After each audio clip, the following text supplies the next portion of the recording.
Tapi kalau misalkan memang lu pengen bangunan lu lebih tahan lama, justru yang negosiasi pertama adalah gimana caranya keinginan-keinginan lo itu dibatasi atau dinegosiasikan dengan si kondisi alam.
Assalamualaikum warahmatullahi wabarakatuh. Halo teman-teman, ketemu lagi sama gue di YouTube channel gue, Coffee with Adit.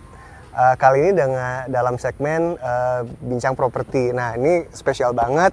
Gue ada tamu khusus untuk kita, namanya Dwi Santi Fitorini. Hai, Assalamualaikum. jadi Rini ini arsitek. Tidak hanya arsitek, dia juga saudara gue.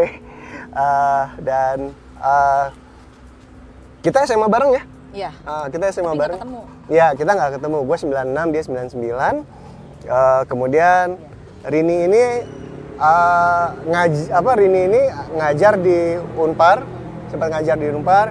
Kemudian Rini juga punya kantor arsitek sendiri, Gaya, GAEA, dan karyanya udah banyak juga. Gue juga salah satu kliennya Rini dulu. So welcome Rini, thank you udah menyediakan tempat dan waktunya untuk gue. Sama-sama. Nah, oh iya satu lagi, kita ini sedang bertempat di Masagi Cafe. Jadi Masagi Cafe ini di Cimbuluit. Di Cimbuluit, Bandung. Dan ini kafenya Rini juga, ya. gitu. Dan selain kafe ada Lota ya, Yes. Dan Lota itu adalah? Masagi. Lota itu bengkel sepeda dan servis. Oke, siap. Oke, jadi kalau misalnya teman-teman lagi sepedaan dan pengen ngaso di Bandung, nah di sini aja gitu. Oke, luas banget. Oke, Rin, Bang Adit pengen nanya dong, kalau misalkan teman-teman mau bangun rumah, sebenarnya hal-hal penting apa sih yang dia harus perhatikan dari baik dalam segi desain maupun legal maupun apapun gitu. Oke. Dari pengalaman Rini. Pengalaman ya. Kalau mau ngedesain rumah ya, pakai arsitek apa enggak? Kalau nggak pakai arsitek gimana? Kalau pakai arsitek gimana? Okay. Sorry. Oke, jadi gini, kalau yang pertama sih sebenarnya kalau kita karena aku udah ngerasain jadi klien. Oh iya, ya, oke. Aku pernah merasakan jadi klien dan aku juga jadi arsitek. Nah, yang pertama justru yang harus didefinisikan pertama pada saat kita mau bangun rumah adalah bukan keinginan dulu, tapi kebutuhan dulu. Okay. Jadi yang pertama mesti kebutuhan dulu, karena kebutuhan ini banyak banget. Pertama adalah kebutuhan siapa yang akan tinggal. Oke. Okay. Itu definisiin dulu nih, yang akan tinggal sama gue siapa, kira-kira kalau misalnya baru nikah, rencana pengen punya anak berapa, karena itu juga di luar ekspektasiku. Karena itu yang terjadi kan.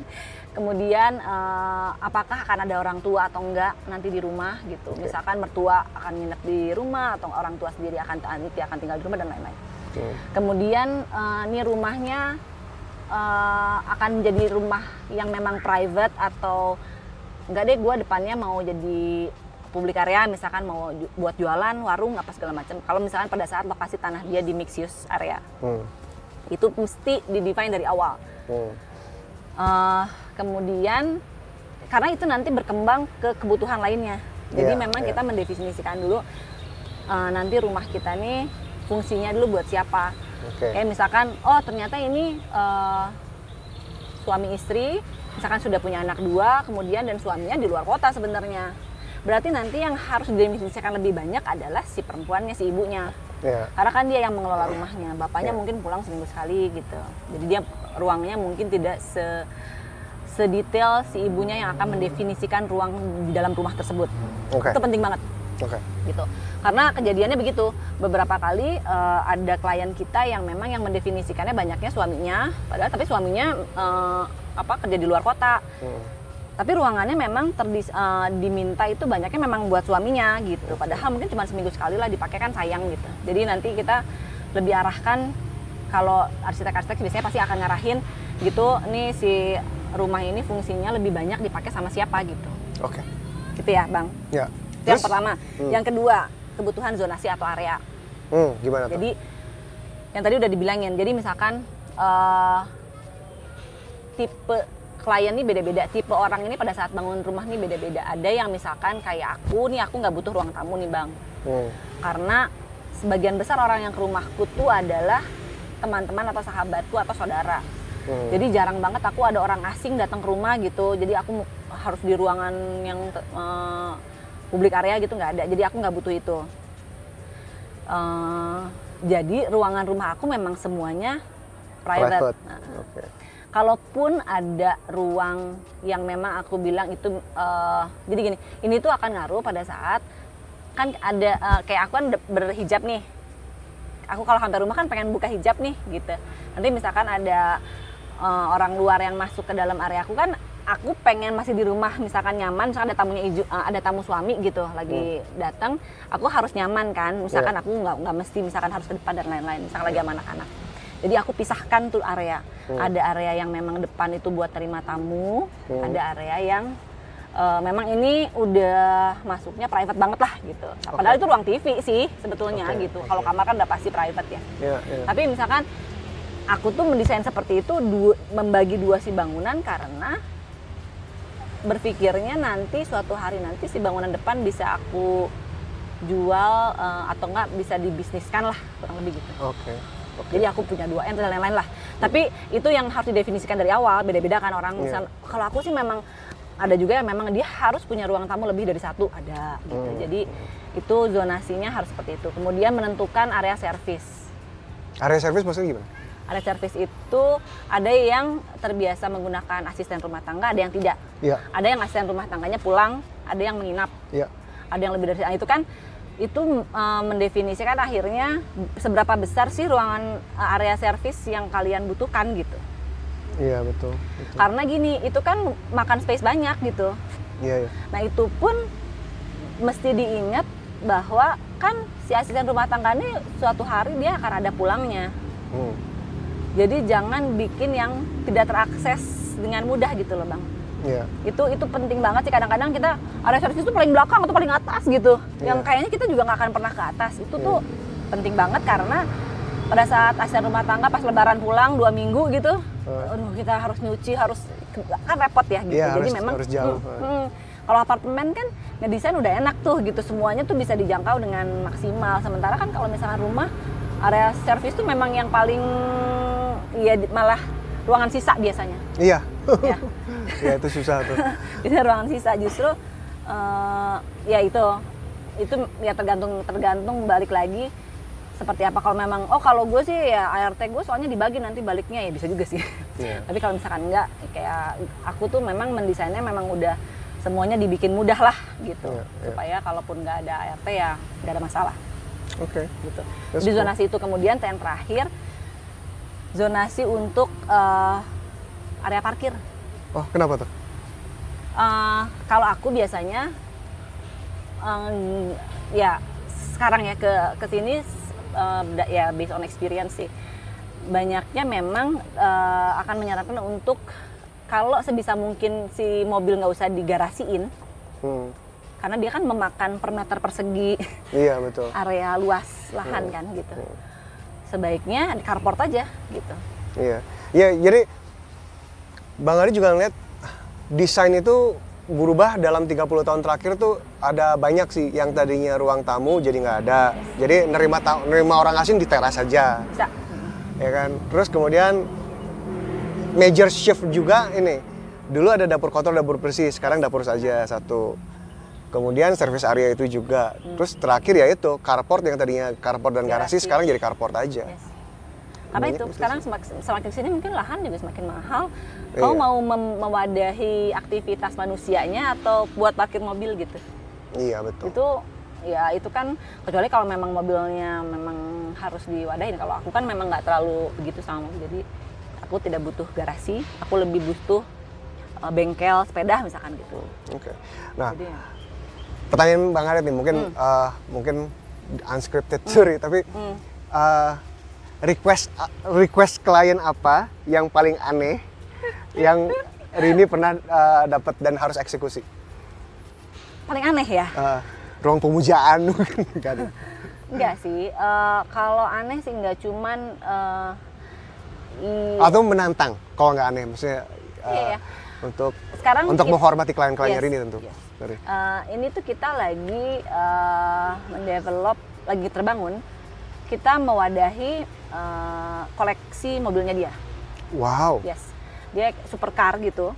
Jadi aku mendesain bangunan mewah untuk mobil gitu. Itu menarik sih. Oh iya. Iyalah. Maksudnya segala yang kita bikin ya udah yang nomor satunya lah gitu. Gitu. Jadi ya menarik. Jadi pada saat pasti orang kalau misalnya aku posting proses pembangunannya tuh beberapa nge-DM gitu. Apaan sih ini gede banget? Ini kayaknya masa gue bilang ini garasi sih gitu. Iya. Emang nggak ada aktivitas. Itu untuk ngefit berapa berapa mobil? Masuknya cuma 25, dia mintanya 30. Oh wow. Tapi Wih, masuknya cuma 25 25, yes. Karena ya lahannya keterbatasan lahan sih, baik lagi. Gitu. Itu menarik sih. Maksudnya Iya. itu awalnya wacana-wacana, cuman akhirnya Dijadiin terjadi gitu. juga nih gitu. Oke. Jadi kita tunggu tanggal mainnya, Bang Adit mesti datang. Terus kemudian ada pertanyaan, mungkin ini jadi trivial, tapi ini just came across my head. Beberapa kali gue lihat ada kolam renang di tingkat 2. Oke. Itu Tingkat 2 apa paling atas? ya maksudnya tidak di ground level. Oh, iya. Nah kalau misalnya tidak di ground level tuh persyaratannya apa sih? Struktur aja. Struktur aja. Perkuatannya ya? Iya. Karena kadang-kadang kalau misalkan di lahan paling bawah, itu lagi-lagi ini kan masalahnya keterbatasan lahan. Keterbatasan lahan. Kalau misalkan di bawahnya udah kolam renang, udah nggak ada akses lain-lain. Betul. Habis lalu ya. Makanya. Jadi karena kalau misalkan dia sebagai kolam, kan bawahnya dak atap. Jadi di bawahnya bisa ada fungsi kan. Tapi maksudnya seberapa mahal kalau untuk ngebikin kolam renang di atas, berarti kan perkuatan betonnya kan harus lebih tinggi speknya dari yang biasa kan. Terus berapa mahal? Lah kayaknya. Ah, masa? Ya kan kalau secara struktur ya kayak Besok bikin kalau sama enggak. kayak sekarang kan kan kalau untuk bikin perkuatan menahan tanah itu juga besar. Iya, oke. Dibanding dia bikin beton sendiri yang menahan angin beban air. dan beban air. Ini udah air kan, tanah juga dari kiri kanan. Kayaknya sih harusnya ya. Oke. Ya kalaupun lebih mahal juga nggak signifikan lah gitu kayaknya. Oke. Apalagi kalau misalnya di bawahnya kita tetap ada tiang. Kecuali kalau bawah di atasnya kolam, di bawahnya nggak boleh ada tiang, cantilever ya itu pasti lebih mahal di atas sih. Iya. Kalau cantilever mah gila itu nanti bisa ngendut. Soalnya selama ini Bang Aris ngelihat desain rumah itu hanya sedikit sekali yang kolam renangnya itu either di tingkat 2 atau tingkat paling atas gitu, dan setiap kali ngelihat gue yang selalu ngelihat, ketika gue ngeliat itu gue selalu ngelihat wah gue nggak akan pernah mampu nih bikin ini gitu. Tapi kalau misalnya emang nggak terlalu mahal sih, maksudnya nggak terlalu jauh berbeda gitu. Harusnya sih enggak ya. Oke. Karena Oke. ya karena untuk kolam juga ya terutama di beberapa daerah tertentu di Jakarta ya yang memang tekanan air tanahnya tinggi, itu juga challenging banget buat bikin kolam renang gitu. Iya. Itu berat banget loh. Jadi kita kayak harus full support pakai pompa air dan segala macam, ribet banget di bawah. Kalau misalkan kita bikinnya di atas struktur ya selesai, kita tinggal pancang ke bawah kan. Iya. Gitu. Dia kan floating kan, nggak ada hubungannya sama tanah lah ibaratnya, kecuali si pancangnya doang. Tapi Iya. kalau misalkan retaining wall-nya dia mesti ibaratnya kayak mangkok kita taruh ke dalam tanah gitu. Tekanan air dari bawah kan, Naik. ini kan dia kan bisa retak, bisa apa. Tekanan dari bawah, dari tanahnya. Kalau air tanahnya tinggi ya. Oh iya. Ya maksudnya itu tergantung sih. Maksudnya kalau misalkan memang di bawahnya pun bisa strukturnya bisa maksimal, harusnya mah sama-sama aja lah Bang. Oke, sorry kalau misalnya itu trivial banget. Terus tapi pertanyaan terakhir tentang kolam renang ya. Ukuran terkecil. Mau bikin di mana? Ukuran terkecil berapa? Berapa dimensi terkecil untuk bikin kolam renang? Yang masih workable lah. Aku terkecil bikin 2 meter kali 10. 2 kali 10. Tapi itu ya paling berapa kali? 5 kali mentok sih. Iya.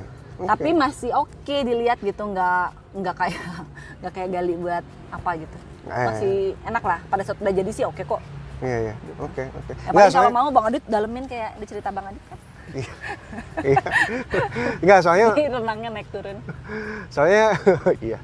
Soalnya gini kepikirannya kan villa-villa di Bali tuh kan banyak banget yang ada villa dan ada private pool kan. Yeah. Dan private poolnya tuh nggak benar-benar nggak gede. Enggak. Demi privacy gitu kan. Terus ya kepikiran aja kenapa nggak bawa Bali ke Jakarta gitu kan. So itu sih yang kepikiran sih. Oke. Yang ketiga ya Bang, lanjut ya. Jadi sorry ya. Gak apa-apa. Yang ketiga tuh masih bicara soal kebutuhan sirkulasi. Jadi dari mulai sirkulasi manusia, sirkulasi yang tadi mobil, sirkulasi udara, sirkulasi cahaya. Oke. Iklim lah lebih ke situ. Jadi ya ini tuh makanya ini salah satu yang terjadi juga yang aku pernah bikin gitu. Jadi memang nih aku nih di rumah yang sekarang aku tinggalin itu kan udah hampir 6 tahun lah. Bikin sendiri dong? Iya bikin sendiri. Desain sendiri.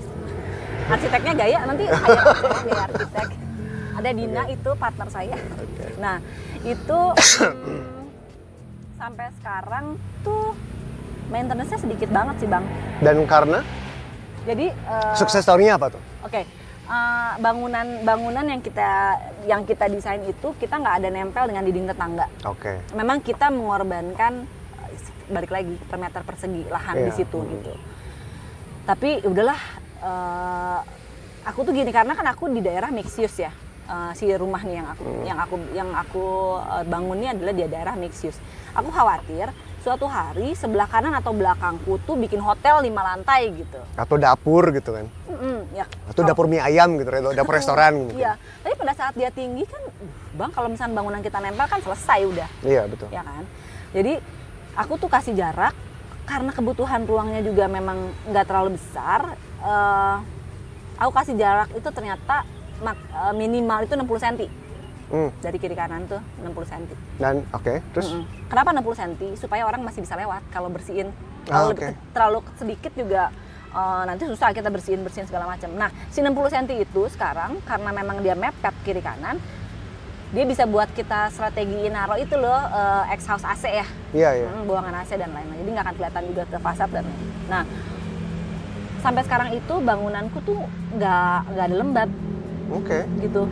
Dan aku membuka pintu, nanti Bang Adit bisa main rumah, itu buka pintu antara ruang luar dengan ruang dalam itu setiap hari, paling ketutupnya itu aku baru ditutup pintu itu jam 10 malam, jam 4 atau setengah 5 itu udah dibuka lagi, jadi sisanya kebuka terus tuh rumah.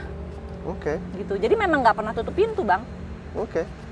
Nyamuk ya negosiasi dengan nyamuk, tapi nyamuk juga nggak banyak, 1-2 karena sirkulasi udaranya lancar gitu. Terus karena tritisanku panjang juga nggak tampias gitu. Jadi memang ternyata negosiasi yang seperti negosiasi kita terhadap alam kayak membawa si ruang luar seolah-olah jadi ruang dalam, jadi bikin bangunannya tambah luas, itu satu. Iya, betul. Kedua, ternyata low maintenance, aku nggak pakai AC kecuali kamar tidur lah, tapi kamar tidur itu juga tinggal buka jendela, sebenarnya Bandung oke gitu. Kita bicara Bandung ya by the way ya. Bukan jadi, Jakarta Barat mendingan gitu. kita beli di Bandung guys. Atau Malang. Iya. Nah, Terus? jadi aku tuh pindah waktu itu pas puasa. Jadi kerasa banget aku itu malah ketutupnya berarti bener-bener jam 10 sampai jam 2, jam 3 kan kita udah masak, udah apa. Sisanya kebuka semua. Sampai orang-orang tuh, ini kebuka terus nih rumah, iya kebuka terus ke dalam. Karena aku memang ke arah luar, karena luarnya terlalu berisik ya, karena kan itu jalan itu kan padat ya. Jadi kita keluar agak masif gitu, kita justru buka ke dalam. Kalau nggak salah rumahnya Rini tuh bentuknya U ya? Yes. U, jadi U-nya gini ya. Oh, U-nya gini, Yes, oke. ini Jadi jalan. Jalan, oke. Cek kebalik. Oke. Cek kebalik. Sip. Gitu. Jadi, oh ya ternyata itu, lumayan gitu nggak. Dan pemilihan kontraktor juga penting karena retak-retaknya juga nggak ada gitu. Jadi, lumayan juga nih gitu. Ganti-ganti lampu tuh baru tahun ke-6 nih. Oh ada yang mati nih satu gitu, ada yang mati gitu. Lumayan sih gitu. Iya. Dibanding rumah aku yang dulu yang aku renov gitu. Itu yang di Arca Manik. Karena memang nggak ada, karena itu emang renovasi ya. Jadi kita nggak bisa kasih jarak juga antara bangunan, panas, lembab, banyak nyamuk gitu loh. Terus dikit-dikit ada flek di plafon, bocor gitu. Jadi wah repot juga, biayanya lumayan kan gitu. Terus kalau cara milih kontraktor yang, kan tadi kan pemilihan kontraktor itu penting tuh. So how do we know bahwa kita bertemu dengan kontraktor yang tepat atau rekomendasi ya kalau menurut rekomendasi word of mouth ya? Iya, itu banget sih. Karena apalagi kayak misalkan, gue pernah dibangun sama sini sih, udah oke lah gitu. Itu pasti ya insya Allah lah. Apalagi kalau misalkan udah kita lihat hasil bangunannya ya. Kan arah bangunannya misalkan lu klasik gitu ya, lu harus cari kontraktor yang jago di klasik lah gitu. Kalau menurutku ya, karena supaya dia juga detail sama kriwil-kriwil atau profil-profil gitu. Karena kalau misalkan lo mau modern banget, canggih banget, lu cari kontraktor yang canggih, yang modern gitu. Supaya dia juga fasih di situ, Bang. Oke. That's good. Oke, yang ketiga. Keempat. Oke, ini yang penting.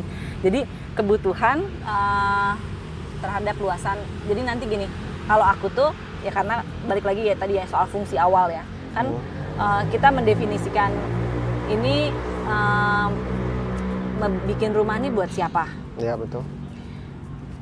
Nah, kita nih mesti kayak meng-capture, oke, sekian tahun kemudian nih bangunan untuk siapa? Iya. Supaya kita sudah memikirkan semuanya gitu loh, Bang. Jadi contohnya misalkan kayak kamar anak besarnya sekian. Oh, tapi kan anak gua ntar ngegedein ya gitu. Itu kan akan membesar lagi kebutuhan ruangnya. Apakah kita sudah mempersiapkan strukturnya misalkan untuk naik ke lantai berikutnya atau dengan luasannya bisa kita tambah dan lain-lain gitu. Jadi memang sebisa mungkin membuat desain itu yang tumbuh kalau buatku ya. Misalkan sekarang memang belum butuh sih gitu. Tapi mungkin nanti akan butuh atau tidak gitu. Jadi coba mulai dipikirin bikin bangunan karena ya itu aku juga makanya kemarin aku cerita pengen ngobrol sama Teh Ninit karena pengen mengkat barang-barang. Iya. Barang-barang yang udah terlalu banyak gitu, apalagi banyak bayi. Jadi ini kayaknya kok mulai banyak. Tapi aku tuh yang tidak terlalu pengen punya gudang gitu loh, Bang. Karena kalau yang udah nggak kepake ya udah gitu. Pengennya kan yang begitu, betul. Nah, tapi kan untuk beberapa orang Indonesia pada umumnya mereka membutuhkan gudang yang sangat besar. Karena untuk kebutuhan nanti akan dipakai lagi pada saat acara misalkan. Misalkan dia punya tumpukan karpet yang sangat banyak, atau dia punya tumpukan koper yang sangat banyak untuk traveling, atau mungkin sekarang koleksi sepeda dan lain-lain. Jadi memang itu yang perlu dipikirin. Jadi ada ruangan-ruangan yang nanti bisa, nanti kalau misalnya gue mau nambah ini deh, pavilion deh nanti, gitu. Jadi kalau bisa itu udah dipikirin dari awal, kira-kira arahnya mau kemana. Atau nyokap gue nih sekarang sih masih sehat, tapi kan nanti dia akan menua. Gue sih mendingan dia tinggal sama gue. Misalkan kan kalau aku kan mama emang udah sendiri udah lama ya. Tapi kan dia kan masa akan tinggal sendiri terus gitu. Nanti dia akan ikut gue deh gitu. Misalkan gue sudah diskusi dengan saudara gitu, dengan kakak gitu. Kayaknya mama ikut aku gitu. Jadi sekarang di Ciapit? Enggak, mama. Oke. Sementara ini karena ya pandemi kan sendiri kesian gitu. Jadi mama di rumah. Kalau misalkan mama lagi pulang ke rumah, mamam ke rumah gitu. Jadi memang itu tuh mesti dari awal sih. Soalnya kalau enggak kan kayak posisi kamar aja kayak misalkan untuk orang tua baiknya di bawah lah gitu. Jadi kadang-kadang kan orang di bawah tuh kan ruang publik dan lain-lain. Jadi aku dari awal memang kalau misalkan pun di bawahnya memang mau ruang publik ya bikin ramp gitu atau bikin lift buat naik orang tua ke atas gitu. Tapi lift, how expensive is seberapa mahal sih sebenarnya lift itu? Ya macam-macam. Ada yang 300 juta, ada yang 200 juta di luar struktur. Di luar struktur. Nah, kita kan harus bikin dinding strukturnya. Tapi sekarang tuh lift juga canggih-canggih kayak struktur kan. Aku pikir tuh dia kayak harus cangkang gitu ya bang. Iya. Ada juga yang cuman butuh satu, jadi dia kayak dipegangnya di satu gitu. Jadi dia floating gitu. Yang lebih canggih-canggih sih sekarang. Minimal dia cuma buat satu wheelchair aja aman gitu. Aku udah pasang di beberapa rumah dan bukan rumah-rumah mewah juga kok gitu. Karena ya di bawah itu penuh sama ruangan ya itu dia harus ada garasi, harus ada ini, harus ada ini, harus ini. Jadi kan habis ruang bawah. Iya. Otomatis semua kamar naik ke atas gitu. Iya. Ya itu dia makanya. Tapi orang tua kalau datang ya kan mesti bisa ke atas. Kalau misalkan semakin tua masa nggak boleh naik ke kamar gitu kan kesian amat. Iya, makanya. Gitu sih, Nggak, gitu. makanya pedoman Bang Adi sih kalau bikin rumah minimal satu kamar di bawah aja. Yes. Minimal. Kalaupun sekarang Minimal. misalkan sekarang masih di kantor. Iya, nanti Ya, itu sesuatu yang pokoknya bisa itu jadi kamar gitu. Iya, Bisa itu dia. gitu maksud aku rencana-rencana gitu tuh mendingan diomongin dari awal. Iya. Jadi harus di capture gitu. Oh iya nanti gue 5 tahun lagi mau gini deh. Kayak aku nih rumah di area mixed use aku nggak mau rugi bang. Makanya aku pisahin. Iya. Jadi yang ruang depan nih nanti kalau misalnya anak-anak gue udah kawin semua udah keluar nih, misalkan aku rumahnya masih di situ, aku cuma pakai rumah yang belakang, yang depan tuh bisa aku jualan apa gitu, Betul. kopi gitu. Betul. Gitu. Iya. Itulah kurang lebih kebutuhan. Yang kedua ya keinginan. Tadi kan kebutuhan nih. Sekarang kita masuk ke Ini keinginan. 4 hal pertama tadi Empat hal pertama sudah selesai kebutuhan. kebutuhan. Oke. Terus Sekarang kita masuk ke keinginan. Kita mesti paham mengenai keinginan kita versus keterbatasan. Oke. Jadi ada beberapa hal yang nggak justru gue nggak mau bilang ini adalah bertolak belakang gitu, tapi justru gimana kita menegosiasikan hal tersebut gitu, bahwa itu tuh penting loh gitu. Contohnya gimana? Yang pertama adalah keinginan kita, misalkan kita pengen desain satu bangunan dengan bergaya A gitu ya, atau bergaya B, kita mesti sesuaikan dengan keterbatasan atau dengan kondisi alam di Indonesia. Oke. Itu yang paling utama. Jadi ya itu yang paling pertama karena intinya adalah pada saat kita bikin bangunan, misalkan kita mau bikin bangunan modern gitu. Nah itu mesti betul-betul mengikuti atau ya mengikuti seharusnya seperti apa sih kalau misalnya kita mendesain bangunan modern tapi di iklim tropis, makanya ada tuh bangunannya gaya modern tropis gitu. Iya. Jadi memang mesti masukkan si hal-hal tersebut sih menurut aku, karena ternyata itu cukup penting di Indonesia, terutama untuk bertahan lamanya si bangunan yang lu punya nanti gitu. Kecuali kalau emang ya gue sih setahun sekali emang pasti ganti gaya, yang nggak masalah sih. Tapi kalau misalkan memang lu pengen bangunan lu lebih tahan lama, justru yang negosiasi pertama adalah gimana caranya keinginan-keinginan lo itu dibatasi atau dinegosiasikan dengan si kondisi alam. Dan alam itu dalam konteks Indonesia tuh berarti humiditas tinggi. Yes. Kemudian setengah tahun panas dan setengah tahun kering. Setengah tahun panas dan setengah tahun basah. Tapi sepanjang tahun lembab. Ya, humiditas kita tinggi loh, 85%-an. Ya kan? Jadi kalau misalnya kita mau pakai materialnya yang harus bisa mengcapture itu kan. Akomodasi itu ya betul. Oke. Kayak misalkan yang tadi balik lagi yang pertama kebutuhan itu juga aku pernah bilang sama Bang Adit mengenai bangunan yang bernafas gitu. Ya, jadi sebisa mungkin bangunan itu bisa bernafas. Jadi jangan itu. Jadi ada trik-triknya untuk membuat bangunan terlihat clean gitu. Gak mau ada terlalu banyak ina-inu gitu. Tapi dia tetap ramah terhadap alam gitu. Oke.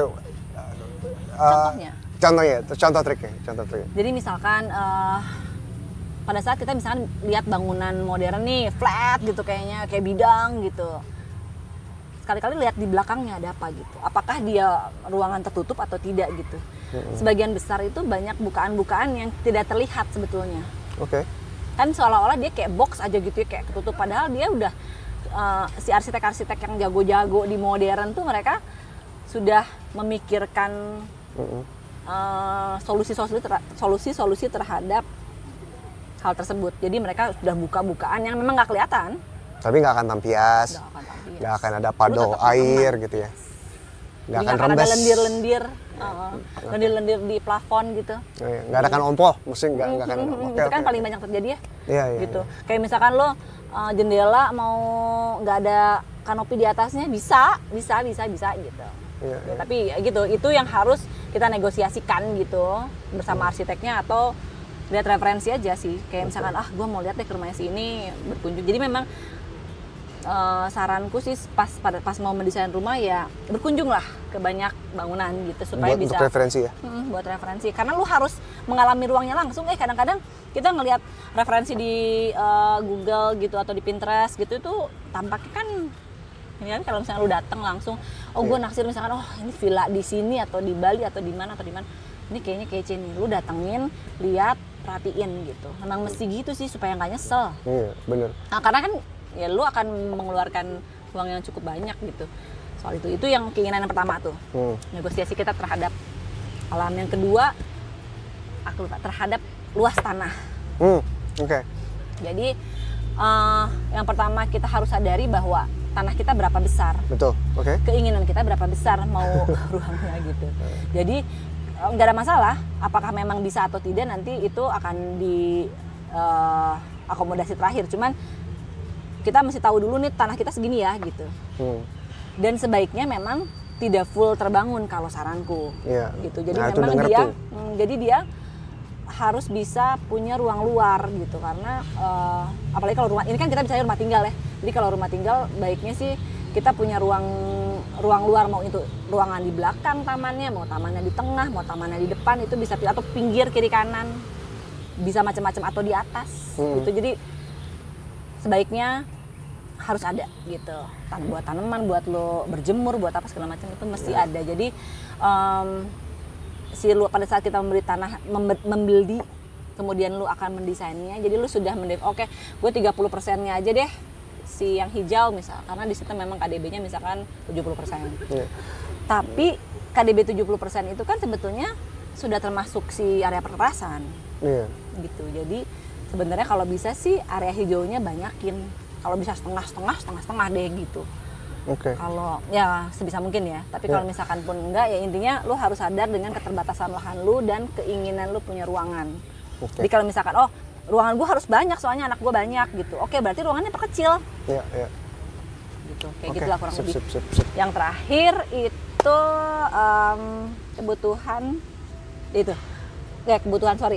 keinginan terhadap budget yang paling penting. Terhadap budget. Ya, jadi memang dari awal harus udah mendefinisikan budget lu berapa untuk merenovasi supaya tahu arahnya dan referensinya sejalan apa enggak gitu.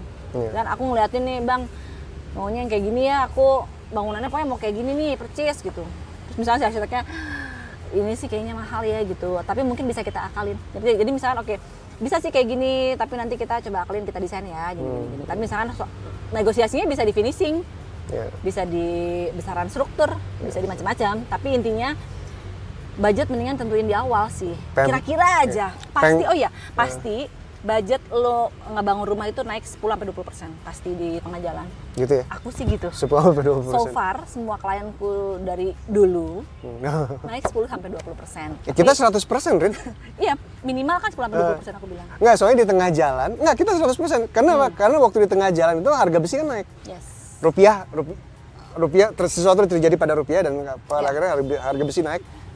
Wah. Iya. Ya, gitulah. Oke, sip. Itu sih paling, jadi antara kebutuhan, kemudian keinginan dan terbatasan ya. Oke, wah, thank you banget Rini. Ya, semoga kontennya bermanfaat bagi teman-teman yang lagi rencana bangun rumah atau lagi mikir antara mau beli apa bangun gitu ya. Yes. Nah, oke, kalau gitu terima kasih sekali lagi Rini, terima kasih juga Mas Agi Coffee. Untuk teman-teman jangan lupa klik like, subscribe dan klik tombol notification, tonton juga video-video yang lain. Semoga kontennya bermanfaat. Sampai ketemu di episode berikutnya. Assalamualaikum warahmatullahi wabarakatuh.